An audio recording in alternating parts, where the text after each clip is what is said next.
ओम शांति। सारे मीठे बच्चे, तुम्हें पढ़ाई से अपनी कर्मातीत अवस्था बनानी है, साथ साथ पति से पावन बनाने का रास्ता भी बताना है, रूहानी सर्विस करनी है। प्रश्न: कौन सा मंत्र याद रखो तो पाप कर्मों से बच जाएंगे? बाबा ने कहा, बाप ने मंत्र दिया है, hear no evil see no evil. यही मंत्र याद रखो, तुम्हें अपने कर्मेंद्रियों से कोई पाप नहीं करना है।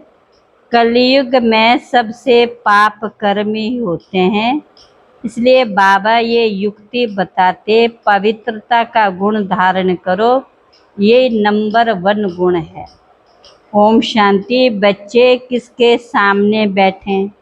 बुद्धि में जरूर चलता होगा कि हम पतित पावन सर्व के सदगति दाता अपने बेहद के बाप के सामने बैठे हैं।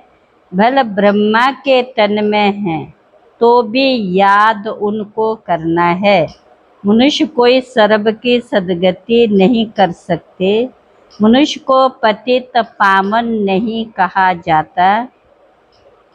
हम सब आत्माओं का बाप वह बाप हमको स्वर्ग का मालिक बना रहे हैं।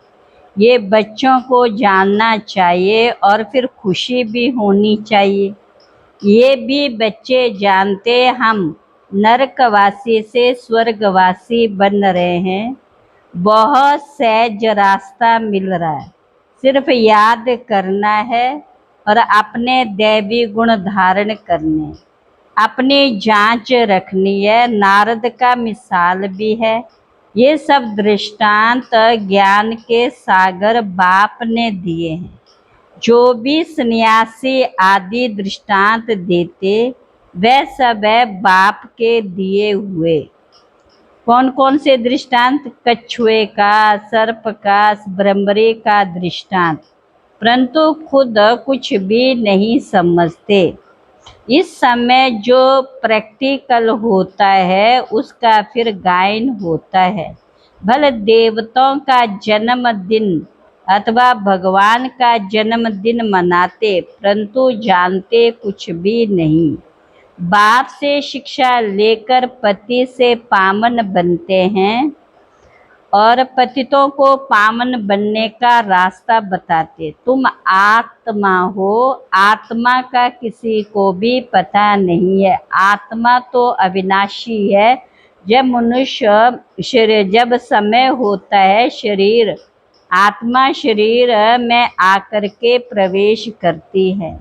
हम आत्माओं का बाप है परमात्मा, परम शिक्षक भी है। ये भी हरदम बच्चों को याद रखना है।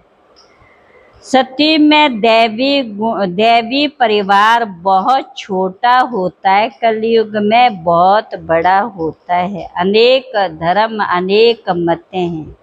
सतयुग में ये कुछ भी होता नहीं।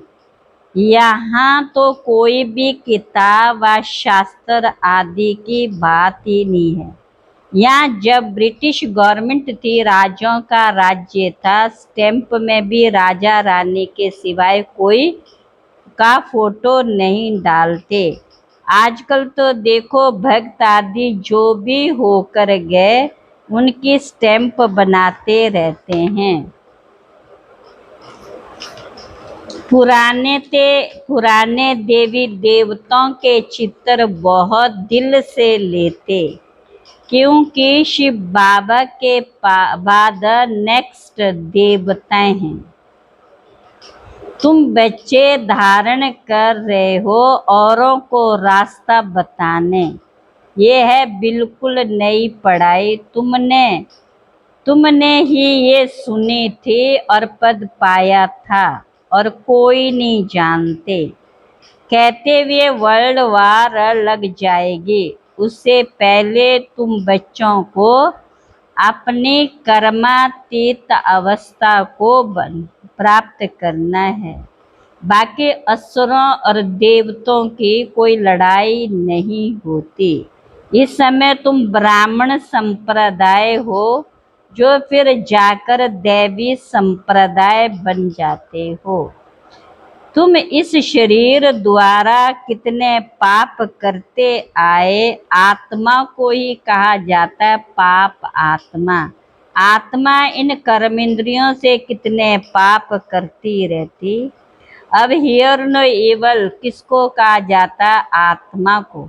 आत्मा कानों से सुनती। बाप ने तुम बच्चों को स्मृति दिलाई कि तुम आदि सनातन देवी देवता धर्म वाले थे, चक्कर खाकर आए, अब फिर तुमको वही बनना है। हम आत्मा मूल वतन की रहने वाली, आगे ये जरा भी ख्याल नहीं था। हम आत्माओं का वह घर, वहां से हम आते हैं पाड़ बजाने। सूर्यवंशी चंद्रवंशी बने। अभी तुम ब्रह्मा की संतान ब्राह्मण वंशी हो। तुम ईश्वरीय औलाद बने हो। ईश्वर बैठ तुमको शिक्षा देते हैं।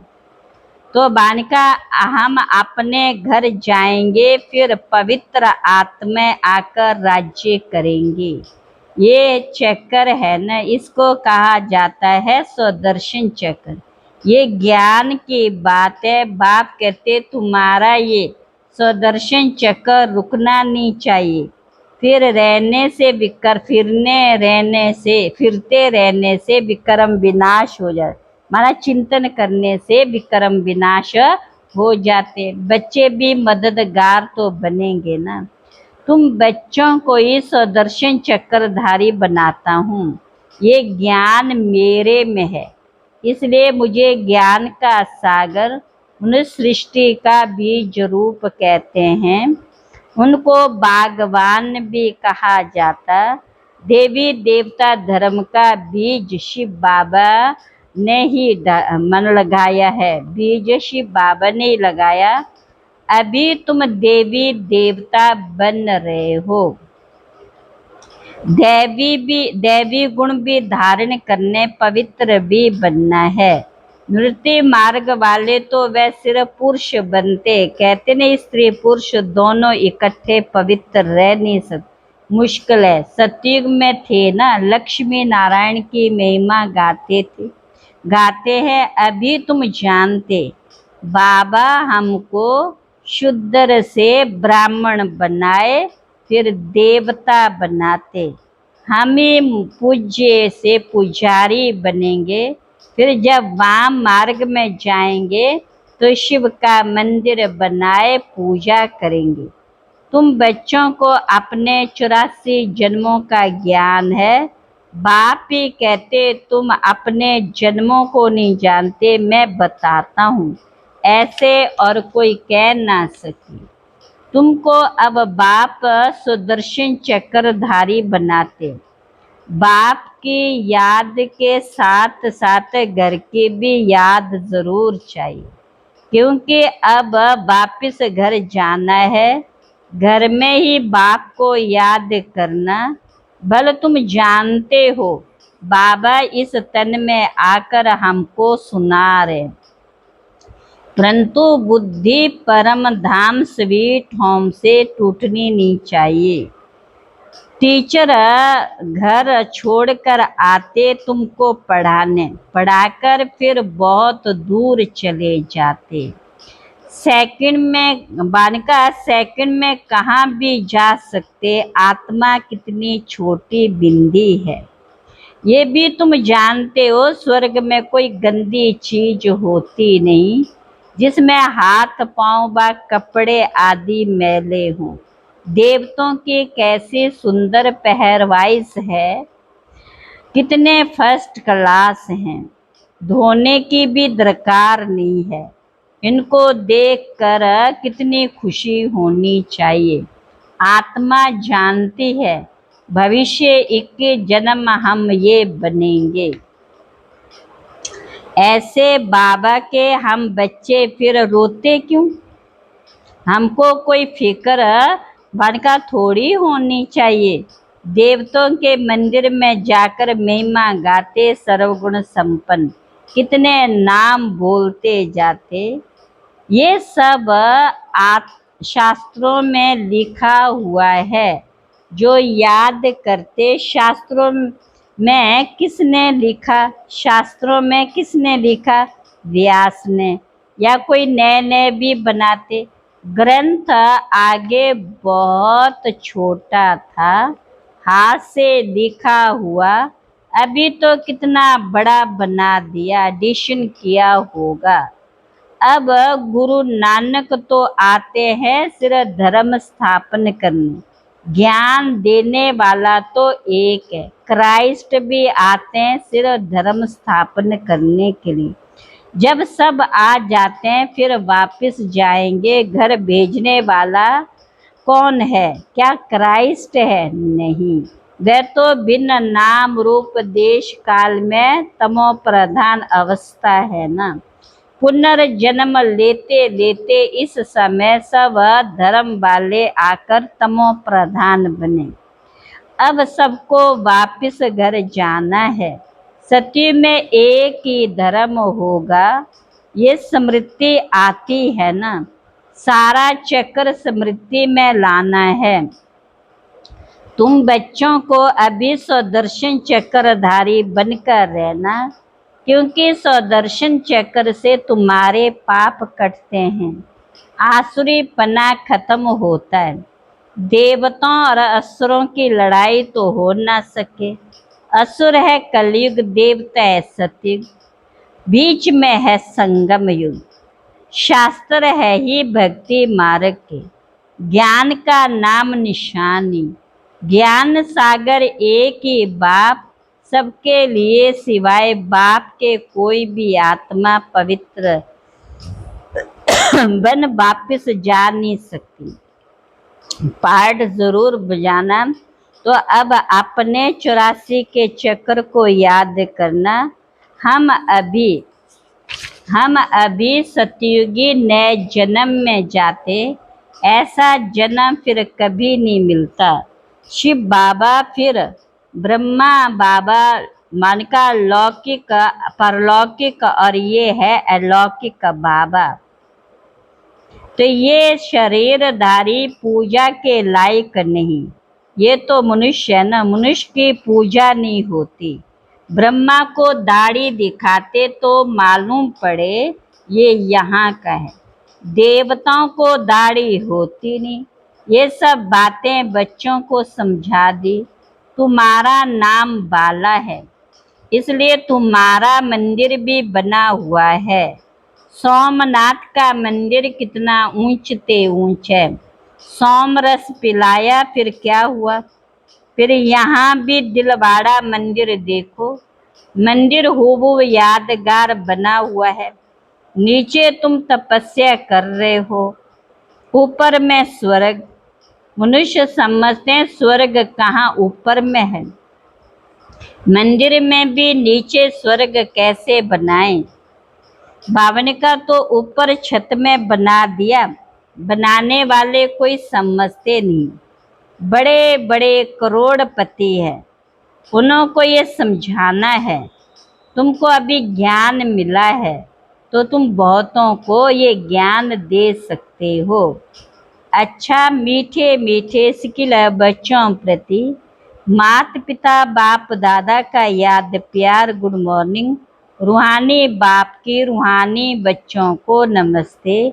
रूहानी बच्चों की रूहानी बाप दादा को नमस्ते नमस्ते नमस्ते। धारणा के लिए मुख्य सार। पहली पॉइंट है, अंदर से आसुरी पन्ने को समाप्त करने के लिए चलते फिरते स्वदर्शन चक्रधारी होकर चलना है। सारा चक्र स्मृति में लाना है।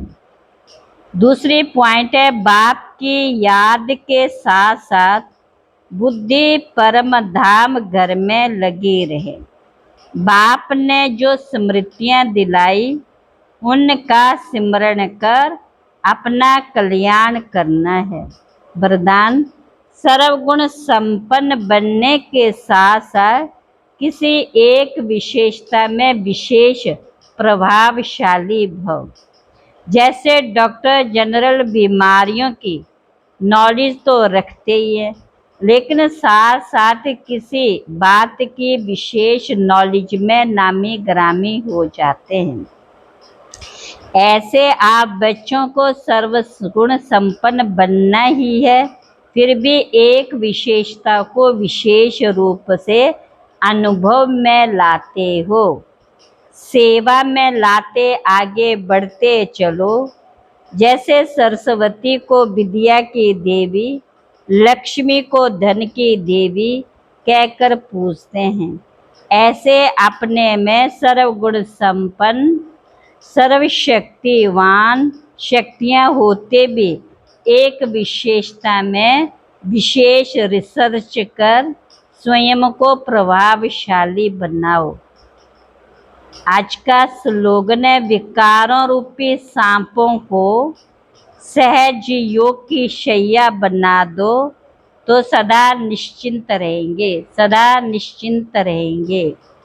अव्यक्त इशारे, जब मन ही बाप का है तो फिर मन कैसे लगाए, प्यार कैसे करे, ये प्रश्न नहीं उठ सकता, क्योंकि सदा लवलीन रहते हैं। प्यार स्वरूप मास्टर प्यार के सागर बन गए तो प्यार करना नहीं पड़ता, प्यार स्वरूप हो गए। जितना जितना ज्ञान सूर्य की किरणें व प्रकाश बढ़ता, उतना ज़्यादा प्यार की लहरें उछलती हैं, उतने प्यार की लहरें उछलती है। अच्छा, ओम शांति।